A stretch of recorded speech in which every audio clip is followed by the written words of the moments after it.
Self censorship کیا ہے؟ Self censorship ایک ایسا رجحان ہے جس میں صحافی یا میڈیا آؤٹلیٹس رضاکارانہ طور پر حکومت، سیاسی گروہوں یا دیگر طاقتور اداروں کی طرف سے انتقامی کارروائی کے خوف سے بعض موضوعات پر رپورٹنگ یا مخصوص خیالات کا اظہار کرنے سے گریز کرتے ہیں۔ سیلف سینسرشپ کی یہ تعریف سول لبرٹیز یونین برائے یورپ کے لبرٹیز جریدے میں ملتی ہے۔ لبرٹیز میں شائع ہونے والی رپورٹ ہی کے مطابق سیلف سینسرشپ کی اصطلاح استعمال ہوتی ہے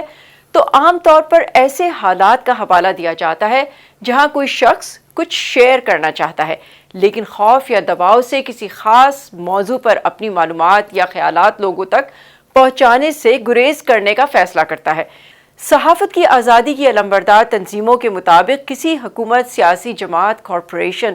تنظیم یا کسی ادارے کے صحافیوں کو پریشرائز کرنے کے انتہائی حربوں میں صحافیوں کو اٹھا لے جانا یا مروا دینا شامل ہیں۔ ماہرین کے مطابق اس سے حکومتیں اس کے ذریعے یہ بہتر طور پر کنٹرول کرنے کے قابل ہوتی ہیں کہ عوام تک کون سی معلومات، کہانی کا کون سا ورژن پہنچے، اور خود کو سینسر کرنے کا مطلب ہے کہ حکومت کو تمام میڈیا کو کنٹرول کرنے کی ضرورت بھی نہیں رہتی، اور پھر دنیا کے سامنے حکومت یہ دعویٰ کر سکتی ہے کہ ان کا میڈیا آزاد ہے۔ یوں حکومت دوست میڈیا اور سیلف سینسرشپ جیسے ٹولز کا استعمال کر کے حکومتیں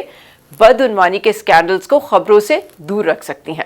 ملک چاہے کوئی بھی ہو، سیلف سینسرشپ کا سب سے بڑا نقصان لبرٹیز میں شائع رپورٹ کے مطابق عوام کو ہوتا ہے،